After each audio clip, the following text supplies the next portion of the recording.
नमस्कार मंडळी, स्वागत आहे तुमचं माझ्या YouTube चॅनलमध्ये। प्रत्येक घरी पोहे बनवले जातात, पण कधी कधी काय होतं माहिती का, पोहे लगेच आपले 10-15 मिनिटांमध्ये गार झाल्याच्या नंतर कडक होतात, मऊ लुसलुशीत राहत नाही। तर मी इथं मऊ लुसलुशीत राहण्यासाठी मी इथं टिप्स सांगणार आहे। व्हिडिओ शेवटपर्यंत पहा, कुठं स्किप करू नका। तुम्ही व्हिडिओ शेवटपर्यंत पाहिला तरच तुम्हाला कळणार आहे पोहे मऊ लुसलुशीत दिवसभर कसे राहतील। आपण रोजचे नेहमी पोहे बनवतो ना, त्याच्यापेक्षा वेगळ्या पद्धतीने मी इथं पोहे बनवणार आहे।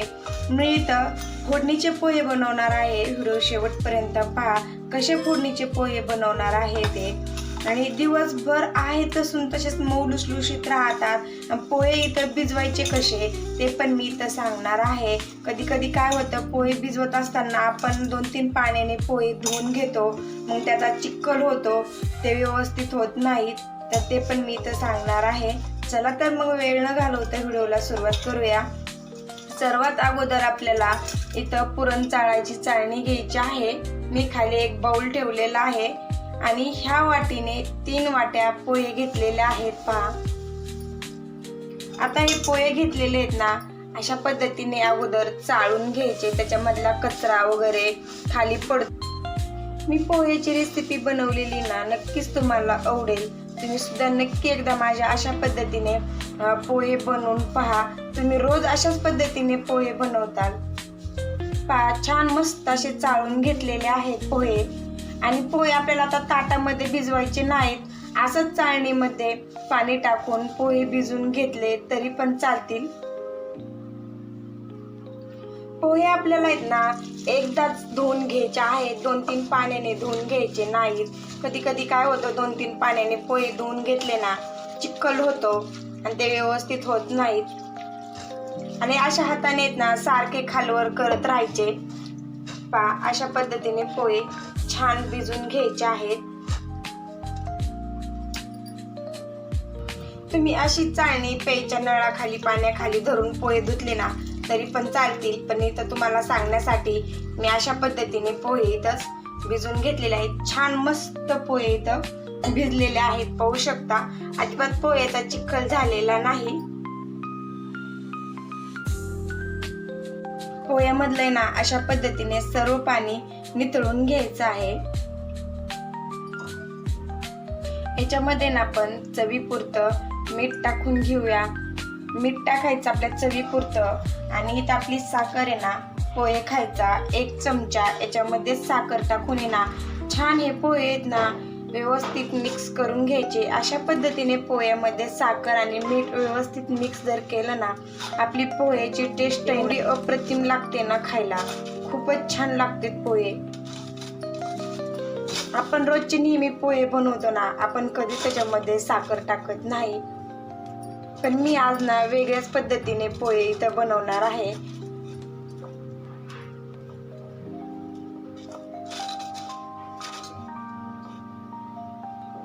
पोहे बनवण्याची सर्व तयारी मी अगोदरच करून घेतली होती। तर चला आता पोहे छान होईपर्यंत आपण इकडं कांदा ते परतून घेऊया। मी इथं ठेवली आहे कढई गरम करायला, त्यामध्ये ना फक्त 1.5 उबळ तेल टाकून घ्यायचं। तेल आपल्या आवडीनुसार कमी जास्त केलं तरी पण चालेल। इथं आपण कमी तेलामध्ये छान मऊ लुसलुशीत पोहे बनवणार आहेत।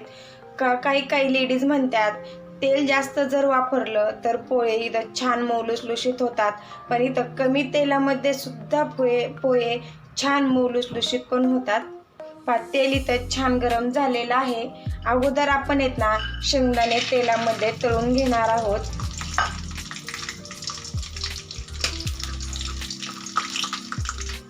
शेंगदाणे छान मस्त तळलेले आहेत, ते आता आपण वाटीमध्ये काढून घेऊया। अशा पद्धतीने शेंगदाणे तेलामध्ये अगोदर जर तळून घेतले ना, पोह्यामध्ये ना खायला एकदमच मस्त असे कुरकुरीत लागतात बरं का। आपण आता मोहरी टाकून घेऊया। मोहरी छान तडतडली की जिरे टाकून घ्यायचे,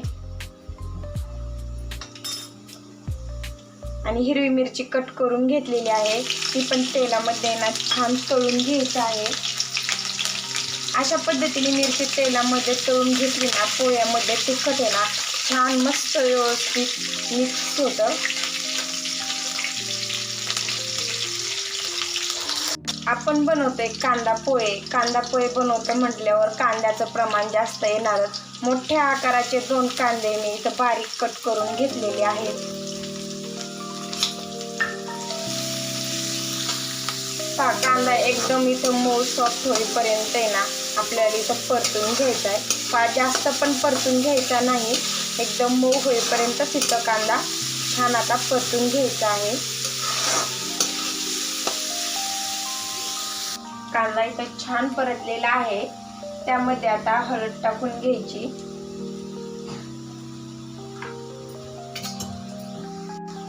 इथं कढीपत्ता टाकून घ्यायचा ताजा.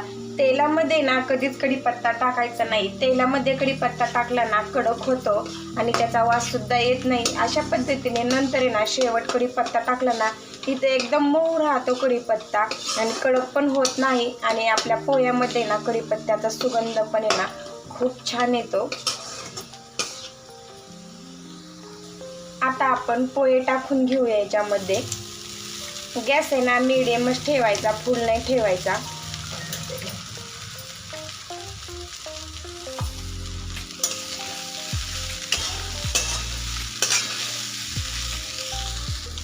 हळद आहे ना कधी पण तेलामध्ये टाकायची. तेलामध्ये हळद टाकली ना तर आपले एकदमच मस्त असे पिवळे पोहे होतात. पहा, कोणती भाजी असो काही असो पण तेलामध्येच हळद टाकीत जायची.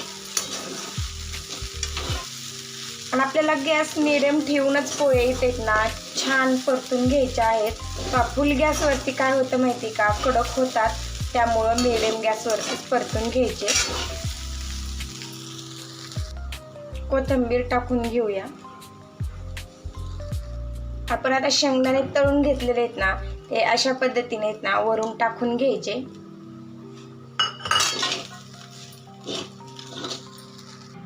गॅस मिडियम ठेवायचा आणि 1 मिनिट झाकून मस्त असे मऊ लुसलुशीत तिथं पोहे तयार झालेले आहेत.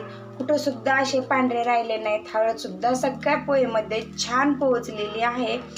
कशी वाटली माझी इथं पोह्याची रेसिपी नक्की मला कमेंटमध्ये सांगा.